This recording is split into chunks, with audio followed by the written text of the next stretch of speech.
Assalamualaikum warahmatullahi wabarakatuh. Jumpa lagi bersama saya Hadi di channel Ngulik Sejarah. Dan pada video kali ini saya akan kembali lagi membacakan suatu kisah misteri.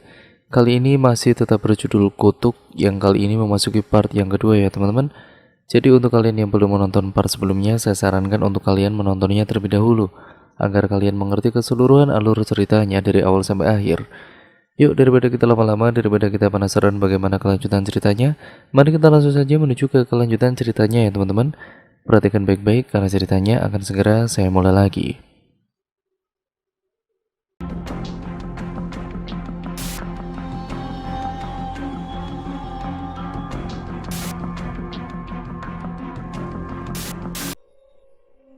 Kami duduk di sebuah ruangan putih dengan banyak komputer, tumpukan kertas yang berdebu, dan orang-orang yang sibuk saling tuduh dan menyangkal. Melihat beberapa orang dengan tangan yang diborgol berbaris rapi di pojok ruangan.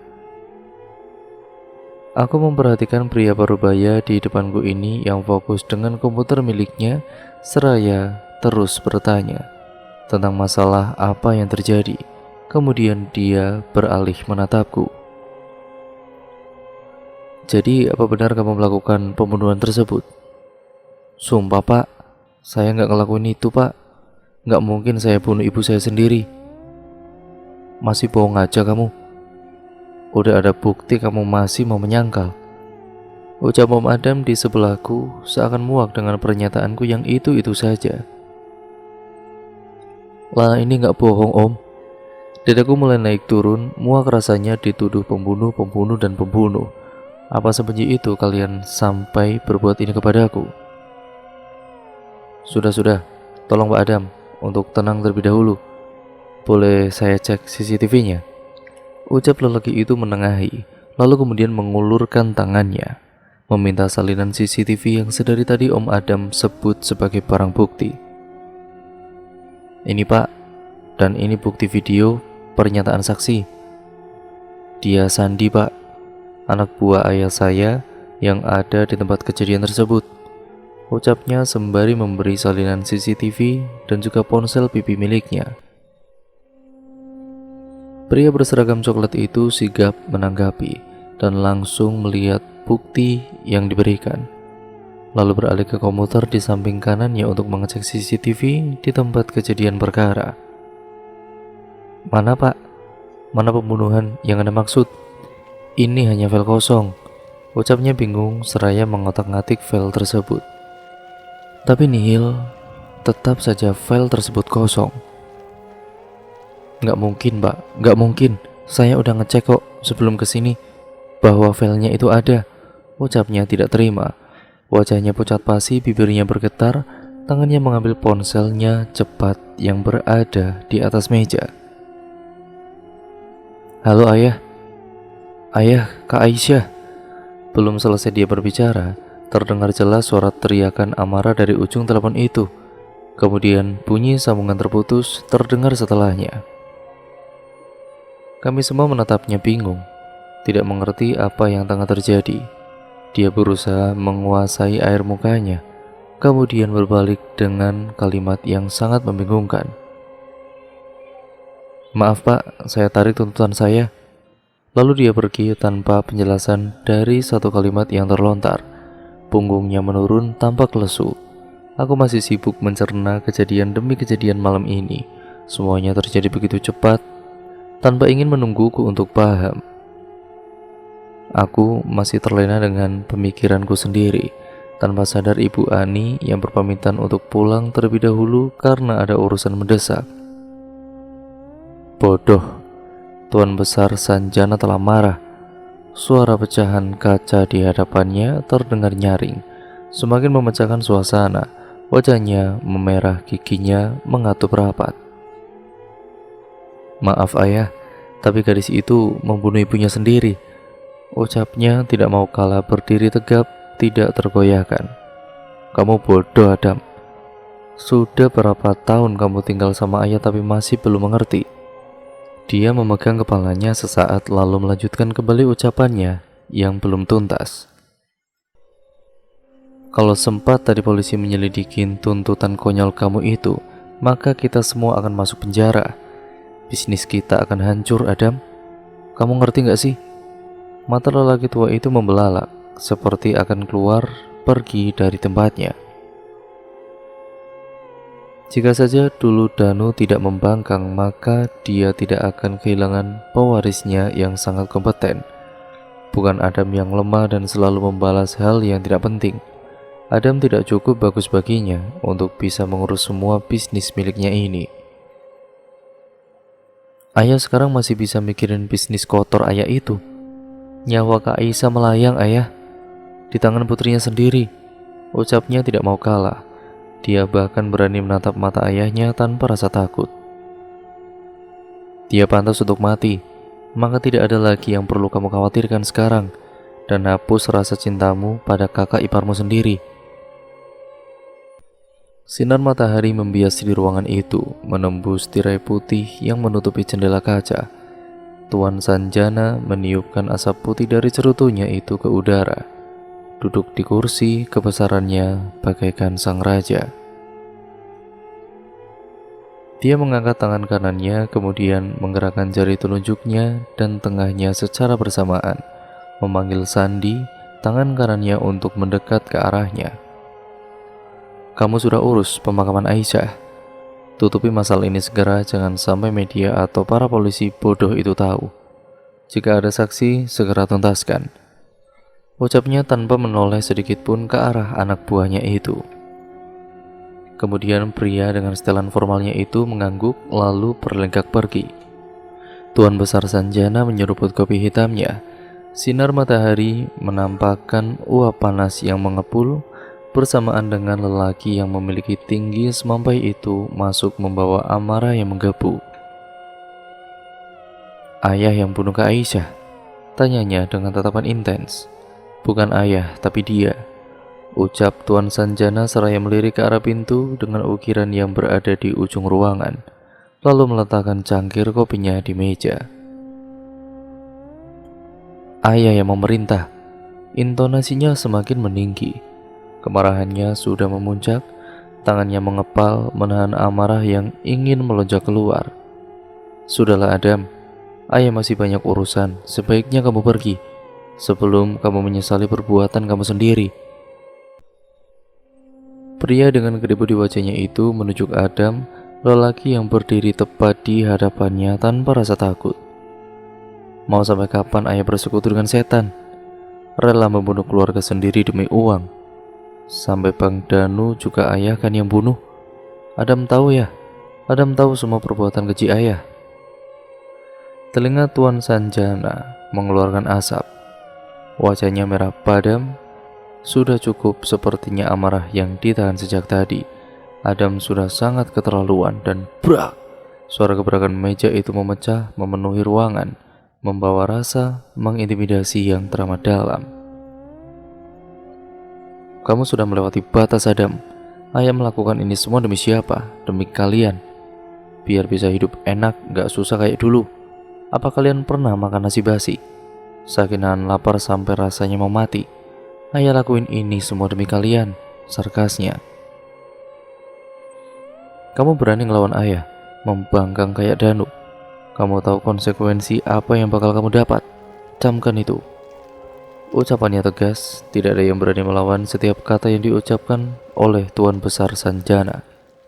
Jika dia berkata iya, maka iya. Jika berkata kamu mati, maka kamu akan mati. Demi kami. Adam kemudian menarik sudut bibir kanannya, merasa semua yang dikatakan ayahnya adalah sebuah kebohongan. Bukankah sudah jelas? Kami hanya sebuah alasan untuk dirinya sendiri. Semua ini, ya, semua yang ayah lakukan hanya demi ayah sendiri. Untuk kebahagiaan ayah sendiri, bukan kami. Ucapnya lalu pergi meninggalkan ruangan yang diselimuti atmosfer kemarahan. Sepertinya hari ini Tuan Sanjana tidak bisa diganggu. Kemarahan terlihat jelas di wajahnya dan aura mematikan itu mengikutinya bagai bayangan yang bertuan. Tuan Sanjana memasuki ruangan dengan pintu ukiran yang berada di pojok ruang kerjanya, seraya membawa secangkir kopi pahit. Ruangan itu memiliki cahaya temaram, Terasa dingin dan lembab, bahkan lumut pun sanggup untuk tinggal di sudut-sudut ruangan. Dia meletakkan kopi tersebut di meja beralaskan kain hitam polos yang tampak kusam dan rapuh. "Ini makananmu, kembang 7 rupa, kepala kambing jantan, dan kopi pahit," ucapnya dengan segan.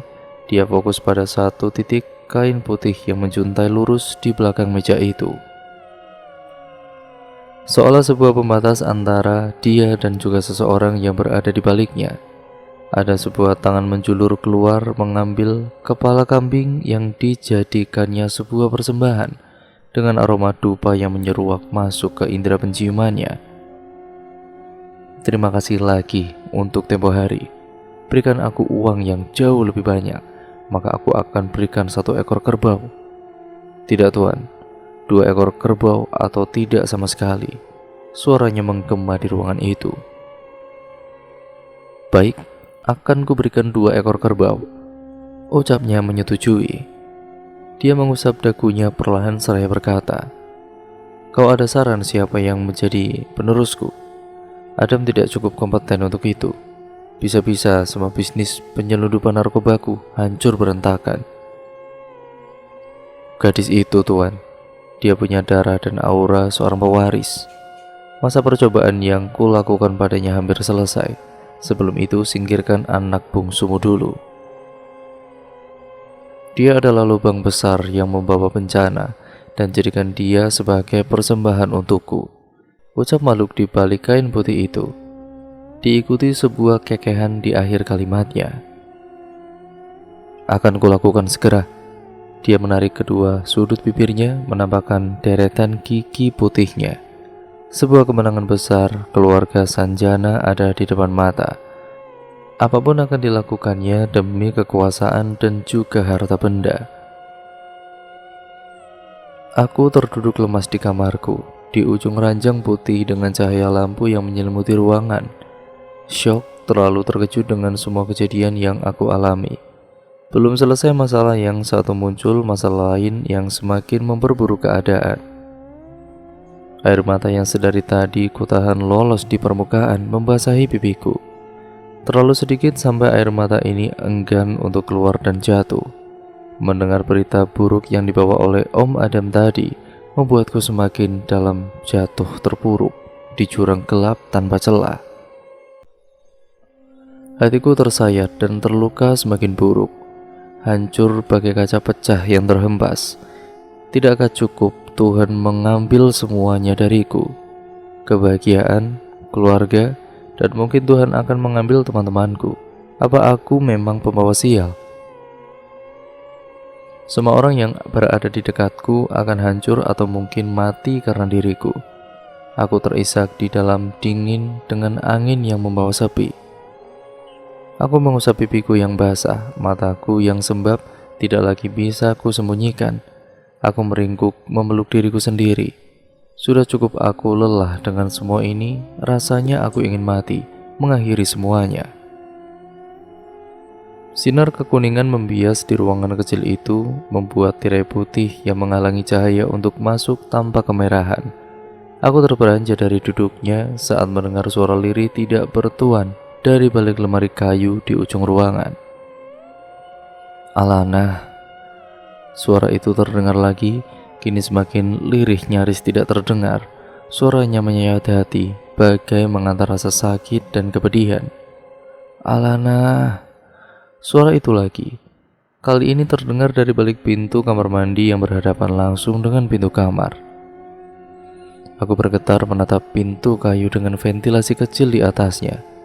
Nafasku tercekat saat kakiku menyentuh ujung ranjang itu. Pikiranku sudah kemana-mana.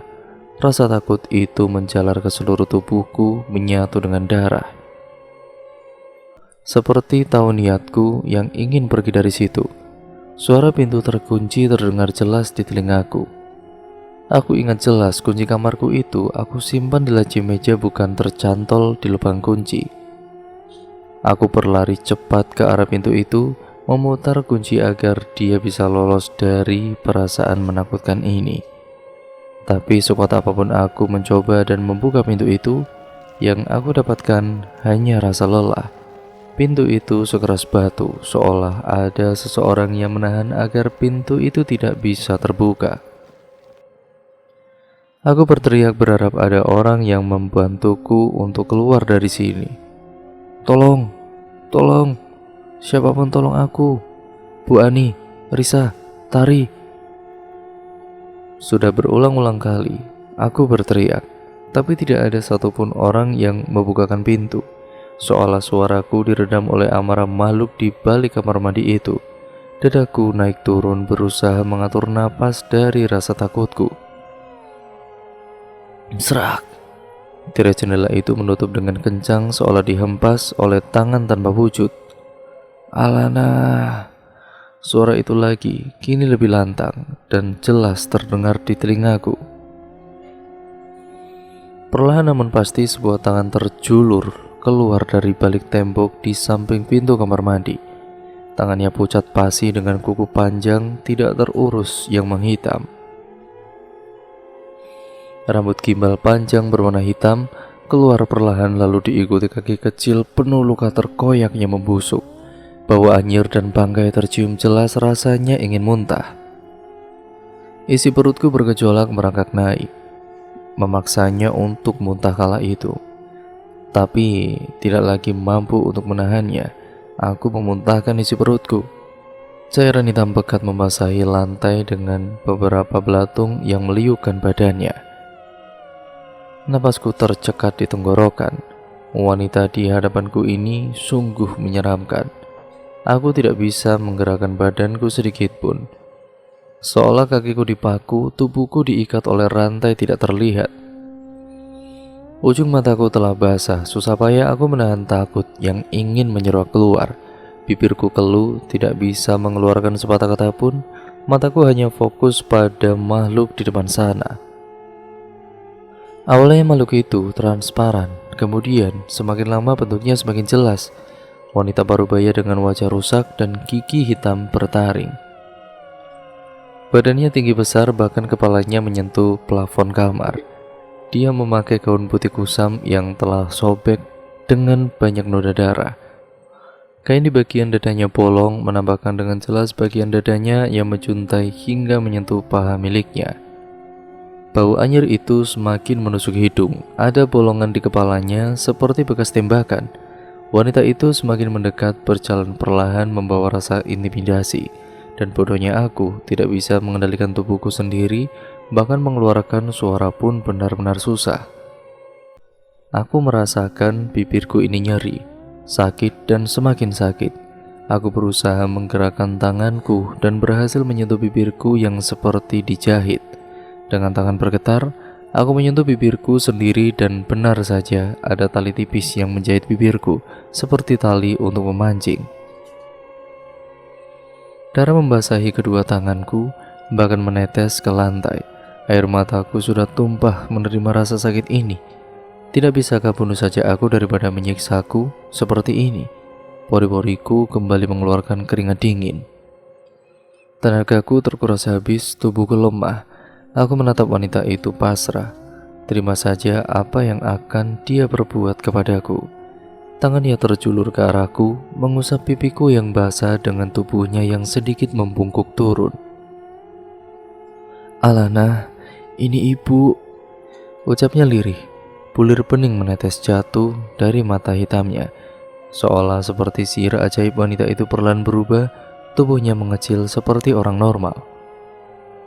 Luka, taring, dan bagian tubuhnya tidak normal, semuanya berubah.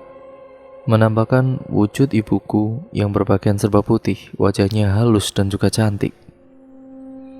Aku terkejut seolah tersihir, tapi rasa itu terkalahkan oleh rasa bahagia yang tidak dapat tergantikan.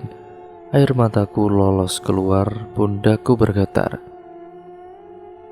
Rasanya teramat senang, bisakah waktu dihentikan sekarang saja agar aku bisa berlama-lama ditemani ibuku dengan rasa kebahagiaan ini. Ibu kemudian memelukku erat dengan tangan hangatnya. Air matanya juga enggan untuk berhenti jatuh. Maafkan ibu, maaf, ucapnya bergetar. Aku menggelek. Enggak bu, Ibu gak salah, ucapku membalas. Aku telah salah menilai ibu. Masih ada rasa sayang yang melekat di hatinya untukku. Dia melepaskan pelukannya, kini tatapannya serius seraya memegang erat pundaku. Alana, waktu kamu gak banyak, ingat kata-kata ibu. Teguhkan hati kamu, berdoa sama Allah, minta bantuan sama Allah. Jangan biarkan sesuatu yang jahat itu masuk menguasai kamu. Kendalikan hati dan pikiran kamu. Cuma kamu yang bisa bantu diri kamu sendiri sekarang. Ingat, jauhkan pikiran kamu dari hal kotor dan ingat Allah. Nak, ibu selalu ingatkan kamu untuk sholat 5 waktu. Minta bantuan sama Allah ya nak. Aku kemudian mengerutkan kening. Kenapa tiba-tiba ibu berbicara seperti itu? Aku hendak bertanya lebih jauh, tetapi perkataanku lebih dulu dipotong oleh ibu. Jika nanti kakekmu datang, teguhkan hati kamu, jangan mau terhasut oleh kata-kata manisnya. Waktu ibu gak banyak untuk menjelaskan lebih lanjut. Maaf datang dengan wujud menyeramkan. Ada sesuatu yang gak beres di rumah ini, ucapnya lagi dengan matanya yang mengedar ke seluruh ruangan. Dia mengembuskan napas pelan lalu beralih menatapku. Maksud ibu apa? Aku gak ngerti. Yang penting ingat kata-kata ibu, Alana. Ingat Allah, teguhkan iman kamu. Ibu sayang sama kamu. Dia mengecup keningku kemudian bangkit. Aku tersadar dari lamunan singkatku itu. Kemudian beranjak mencegat tangan yang tidak lagi hangat. Dia menoleh dengan tatapan dingin membunuh. Aku melepas genggaman tanganku, kemudian dia pergi menghilang dalam gelap di sudut ruang. Lagi-lagi lututku melemah. Aku kemudian memegang jantungku yang berdetak 2 kali lebih cepat. Terlalu terkejut dengan kejadian singkat tadi. Rasanya sangat aneh. Wanita menyeramkan yang kulihat tadi tiba-tiba saja berubah menjadi ibuku sendiri. Kemudian dia melontarkan kata-kata yang bahkan masih kucerna hingga sekarang. Teguhkan hati dan iman, ingat Allah. Perkataan itu terngiang-ngiang di kepalaku. Aku baru sadar aku terlalu larut dalam kepedihan dunia, terlalu jatuh ke dalam jurang, tidak mengingat yang di atas selalu mengawasi dan melindungiku. Aku beranjak dari dudukku, melihat jam yang tertera di ponsel, sudah pukul 12:30 ternyata. Waktu berjalan begitu cepat. Tunggu, bukankah tadi bibirku terjahit? Lantas aku berlari ke lemari besar yang berada di pojok ruang, menatap pantulan diriku di cermin. Aku baik-baik saja tanpa ada luka sedikit pun. Aku mengalihkan pandanganku pada lantai, bersih tanpa noda hitam atau bercak apapun. Sungguh apakah ini ilusi otak atau benar kenyataan? Terlalu sulit untuk aku pikirkan dengan logika. Tapi ibu terlalu nyata untuk dikatakan sebagai sebuah ilusi tadi. Sudahlah, sebaiknya aku sholat sekarang. Aku harus membersihkan pikiran dan hatiku. Aku pergi ke kamar mandi untuk mengambil air wudhu, kemudian menunaikan sholat yang telah lama aku tinggalkan. Aku menatap rona langit yang memerah di balik jendela kaca dingin, merasakan angin yang masuk menyelinap dari berbagai celah ruangan. Pikiranku sedari tadi terasa tidak enak, merasa khawatir, tapi aku benar-benar tidak mengerti apa yang aku khawatirkan. Perasaan mengganjal yang sedari tadi mengusikku. Semua hal yang menimpaku tentang makhluk itu yang kembali muncul kemudian memberikan gambaran aneh seperti cuplikan adegan film, sampai takdir yang dibicarakannya. Aku terduduk di ranjangku, membuka jendela kecil yang menghalangi, merasakan setiap hembusan angin, menatap bulan dari balik jendela kaca yang dingin membuatku larut dalam diam. Bentuknya yang hampir bulat sempurna itu semakin membuatku berdecak kagum. Hanya sinar bulan yang masuk ke ruangan ini temaram namun indah. Aku ingat dengan jelas kejadian tempo hari, saat dia memarahiku karena mengira aku yang membunuh ibuku sendiri. Lantas hal apa yang perlu dia bicarakan? Aku bisa lihat kemarahan itu, ya terbaca jelas di matanya dan itu ditunjukkan untukku. Apa dia mencoba untuk memenjarakanku lagi? Aku bingung apa yang harus aku lakukan, menemuinya atau tidak sama sekali. Tapi aku kan tidak bersalah. Kenapa aku harus takut dipenjarakan olehnya? Jika aku tidak datang, maka dia akan semakin yakin bahwa aku yang bersalah. Benar kan? Gumamku dengan pelan. Tapi jika aku memberanikan diri untuk datang, apa yang akan terjadi setelahnya? Tidak. Dia hanya ingin berbicara, bukan membunuh atau melakukan hal buruk kepadaku kan? Berdoa saja besok bukan hari terakhirku menghirup udara di dunia ini. Siang ini seperti janji yang dibuat oleh Om Adam dengan sebelah pihak. Aku menunggunya di taman kota terdekat dari kosku. Sudah sekitar 15 menit yang lalu dari janji temu, tapi dia belum juga sampai. Dia tidak memberitahukan di mana taman kota yang ia maksud. Hanya taman kota. Tidak diberitahukan lokasi yang tepat, sedangkan ada banyak taman kota di Jakarta. Aku jadi berpikir, apa aku salah memilih taman ya? Atau dia hanya mempermainkanku? Pikiranku sudah kemana-mana, bahkan semakin liar. Berpikir melewati batas logika, aku sendiri pun tidak paham dengan cara berpikirku yang mulai aneh. Aku sudah berniat untuk pergi dari tempat itu, jika saja klakson mobil di belakang sana yang terasa semakin mendekat, kemudian berhenti tepat di depanku. Aku berdiri mengamati siapa yang akan keluar dari mobil sedan hitam yang tampak mewah. Boleh kutebak, dia mungkin saja orang yang membuat janji temu sepihak itu. Dan benar saja, belum sempat aku berpikir jauh untuk menerka dia telah keluar dari mobil. Melewati pintu bagian depan pengemudi, dia berjalan mendekat ke arahku. Kita makan dulu bagaimana? Ini sudah masuk jam makan siang. Aku hanya mengangguk kaku. Jujur, aku tidak dekat dengan keluargaku sendiri. Aku hanya bertemu Om Adam 2 kali, itu pun karena dia mempunyai urusan dengan ayah dan itu pun dulu. Sepanjang perjalanan tidak ada satupun dari kami yang berbicara, seolah hal itu hanya membuang waktu dan tenaga. Aku keluar dari lamunan di salah satu ruang otakku. Melihat ke arah depan, kami berhenti di salah satu restoran yang cukup mewah. Saya ngajak kamu untuk ketemu bukan tanpa tujuan. Om mau ngomong apa sama saya? Tanyaku memberanikan diri. Sebelumnya saya mau minta maaf atas semua perilaku kasar dan tuduhan saya sama kamu. Saya tahu saya salah. Saya terlalu emosi. Dia menatapku dengan lekat dengan tangannya yang sudah rapi terlipat di atas meja. Gak apa-apa kok Om. Dia mengangguk singkat, kemudian melanjutkan kembali pembicaraannya yang tertunda. Ini tentang orang tua kamu dan takdir kejam pemberian kakekmu. Saya pikir kamu harus tahu tentang ini sekarang. Kamu pasti ngerasain kan banyak hal yang aneh yang terus menimpa kamu, yang sulit buat dinalar kan? Aku mengangguk antusias saat mendengar ucapannya. Benar, pasti ada penjelasan kan atas semua kejadian itu yang secara tiba-tiba saja menghampiriku. Kembali pada 19 tahun yang lalu, tepatnya 27 September 1998, awal dimana semua itu dimulai. 27 September 1998, lelaki parubaya itu berjalan dengan tubuh penuh luka lebam di jalan sepi dengan lampu redup sebagai penerangannya.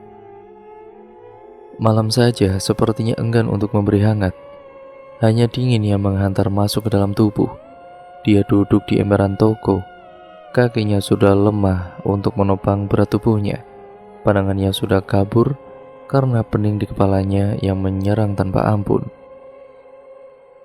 Jangan tanya dari mana dia mendapat semua luka lebam yang semakin berubah warnanya menjadi keunguan itu. Jika saat sejam yang lalu dia tidak berpikir untuk nekat mencuri di toko perhiasan, dia cukup bersyukur karena tidak dilaporkan pada pihak yang berwajib.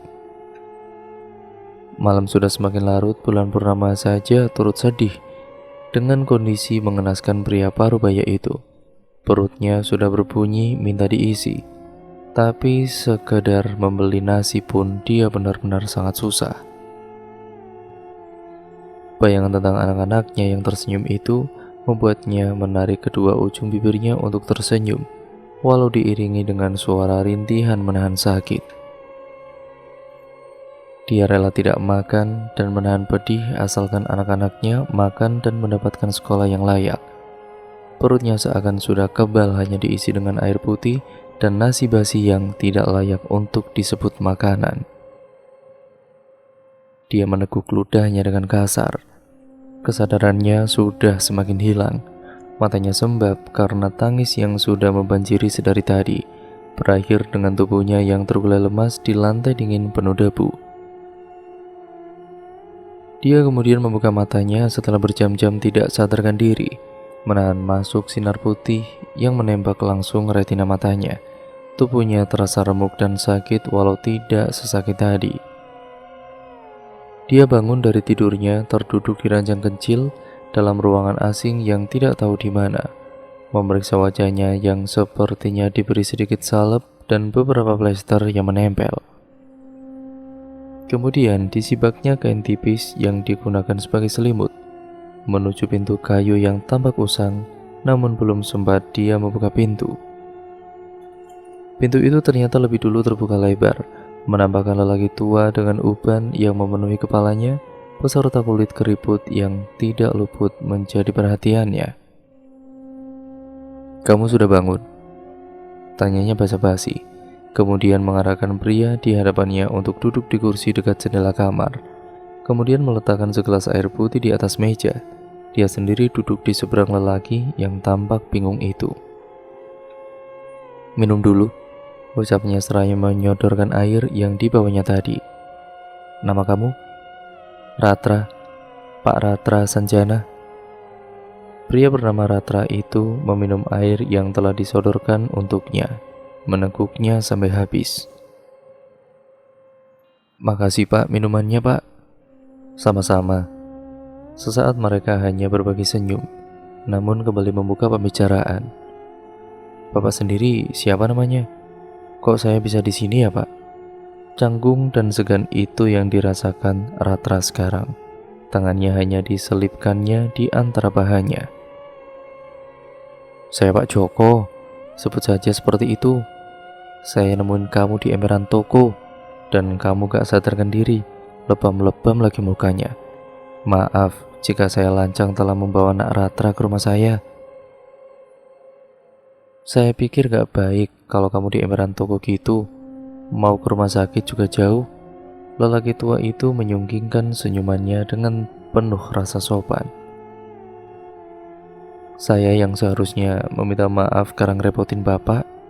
Sekali lagi makasih ya Pak, sudah mau nolongin saya." "Sama-sama Nak Ratra, kita sebagai manusia harus saling membantu." "Jika boleh tahu kenapa Nak Ratra bisa lebam-lebam gitu mukanya?" Ratra kemudian menggaruk tengkuknya yang tidak terasa gatal seraya tersenyum kikuk. "Ya gitulah Pak, kesulitan ekonomi, alhasil saya berbuat hal yang gak baik." Seolah kode itu sangat jelas dan mudah dipahami, Pak Joko langsung mengangguk lalu memberikan senyum seorang ayah, beserta tatapan yang sulit diartikan. "Saya paham maksud kamu, mau saya kasih tahu cara biar dapat uang banyak. Kamu bisa biayain anak-anak kamu kuliah, uang yang gak bakalan habis sampai 7 turunan." Ratra akhirnya gelap mata. Hanya satu yang dipikirkannya sekarang, masa depan anak-anaknya. Tidak peduli bagaimanapun caranya, jika menyangkut anak-anaknya, dia jabankan. Sudah 2 hari Ratra berada di rumah Pak Joko. Dia enggan untuk pulang sebelum menuntaskan apa yang dia pelajari. Malam ini, tepat tengah malam, Pak Joko selaku tuan rumah mengajak Ratra untuk pergi ke rumah gubuk reot yang letaknya tidak jauh dari rumah Pak Joko. Sedikit menjorok ke dalam hutan, tapi tidak sampai masuk terlalu dalam. Rumah itu kecil, kusam dan hampir rubuh karena termakan usia. Dindingnya dari kayu jati. dengan daun-daun kering yang merumbai sebagai atap, khas rumah pedesaan yang asri. Apakah gubuk itu bisa disebut rumah? Sedangkan saat masuk ke dalam hanya didapati sebuah ruangan kecil dengan meja kayu dan bangku yang cukup untuk beberapa orang duduki. Ada satu ruangan lagi di pojok ruangan, dengan pintu kayu berwarna coklat tua yang selaras dengan warna rumah. Pak Joko mengantarkan Ratra ke ruangan itu dengan pelita di tangannya sebagai penerangan. Ruangan itu berdebu sekali, gelap dan dingin, tapi terasa sangat sesak, seakan berada di ruangan penuh dengan orang-orang yang berhimpitan. Sangat berbeda dengan bagian depan rumah yang terasa lega dan nyaman. Ada sebuah meja bundar dengan alas kain tipis berwarna merah darah. Dupa yang berada di tengah meja menusuk ke dalam hidung. Tidak lupa juga senapan kembang 7 rupa siap disajikan. Di depannya ada sebuah kepala kerbau hitam dengan tanduk panjang yang melingkar. Pak Joko menuntun Ratra untuk duduk bersila di bawah, menunjukkan rasa penuh hormat dan segan. Kedua tangannya disatukan di bawah dagu, kemudian dia mulai berucap dengan bahasa yang sulit dimengerti oleh orang awam. Seperti mengucap mantra, namun tidak ada yang tahu arti mantra tersebut. Kemudian dia menuju ke arah Ratra yang duduk tepat di sebelahnya dengan jempol kanannya, kemudian menunduk dalam-dalam. "Kamu maju selangkah ke depan," ucap Pak Joko sedikit berbisik. Seolah mereka ini menghadap pada raja yang agung, enggan untuk menatap ke arah depan. Ratra mengangguk kecil, kemudian mengumpulkan keberaniannya untuk maju selangkah ke arah depan. Sebenarnya Ratra sendiri tidak tahu apa yang telah dia lakukan sekarang. Perasaan aneh dan kacau yang terus bermunculan di kepalanya mengatakan ini tidak benar. Tapi ambisi dan tekadnya membuatnya berniat dan juga berani berbuat ini untuk hal yang bahkan dia tidak tahu konsekuensinya apa. Apa yang ingin dia dapat sekarang adalah uang, uang, dan uang. Ada uang, maka semuanya akan baik-baik saja. Itu yang dipikirannya selama ini. Uang bisa membeli segalanya. "Ikuti perintah saya. Gunakan keris kecil di meja itu untuk menggores sedikit ujung jari kamu. Kemudian beri 3 tetes darah ke dalam dupa." Ratra kemudian melakukan semua yang diperintahkan oleh Pak Joko tanpa rasa takut yang berarti. Kemudian sebuah mantra yang entah apa diucapkan oleh Pak Joko dengan sangat lantang, memegahkan telinga dan memenuhi ruangan. Ratra sudah ingin menutup telinganya, tetapi seolah badannya benar-benar kaku, tidak bisa bergerak sama sekali. Napasnya sudah memburu saat kilatan mata tajam Pak Joko menusuk jauh ke dalam retina matanya. Sambaran petir di luar sana itu sangat-sangat gaduh, seolah tengah bertengkar satu sama lain. Cahayanya masuk ke dalam ruangan, menambahkan siluet hitam besar di belakang Pak Joko. Tingginya bukan untuk orang normal, kepalanya menyentuh plafon ruangan. Dengan kuku panjang hitam tidak terurus, matanya merah darah, seringainya tajam dan mengintimidasi. Luka bakar mendominasi seluruh tubuhnya. Bau anyir dan busuk segera memenuhi ruangan, kemudian suara berat itu berdengung di telinga. "Kini kita sudah buat sebuah perjanjian besar. Kuberi kau harta dan kekuasaan, lalu sebuah keabadian. Maka serahkan beberapa nyawa untukku, untuk aku tanam, dan darah untuk kumakan. Lalu sebuah penerus untukku jadikan sekutu di kerajaanku kelak abadi di sana." Suaranya lantang dan tegas, seolah perintah yang tidak pantas untuk ditolak. Pak Joko menatap Ratra dengan tajam, dengan matanya yang telah membulat cukup besar. Kemudian dia mengambil sebuah keris yang cukup besar dan panjang dari balik baju kemejanya, mengarahkannya ke leher tanpa rasa takut dan ragu. dalam satu kedipan mata, keris itu sudah tertancap mengalirkan darah segar yang berbau amis. Ratra sudah gemetar di tempat, keringat dingin membasahi tubuhnya, bibirnya keluh, kakinya sudah lemah tidak bertulang. Kemudian Pak Joko ditarik oleh makhluk besar itu yang berada di belakangnya. Masuk ke dalam gelap, tubuhnya lalu menghilang tanpa sisa. Ini pengabdiannya padaku. Kutanyakan padamu, apakah kesepakatan yang kuberikan kau terima? Dan cerita pun akhirnya bersambung ke part yang selanjutnya, yaitu part yang ketiga ya teman-teman, yang nantinya sekaligus menjadi part terakhir dari keseluruhan alur ceritanya. Jadi untuk kalian yang penasaran bagaimana kelanjutan ceritanya, jangan lupa subscribe dan nyalakan tombol lonceng notifikasinya agar kalian tidak ketinggalan video terbaru selanjutnya dari channel ini. Karena kelanjutan ceritanya akan saya bacakan di video selanjutnya ya teman-teman. Jangan lupa untuk kalian ya tetap like, komen, dan share sebanyak-banyaknya, karena itu membantu channel ini menjadi channel yang jauh lebih baik. Sekian ya teman-teman, video ini saya akhiri, kurang lebihnya mohon maaf. Apabila banyak salah kata ataupun narasi saya mungkin kurang jelas, saya mohon maaf yang sebesar-besarnya. Wassalamualaikum warahmatullahi wabarakatuh.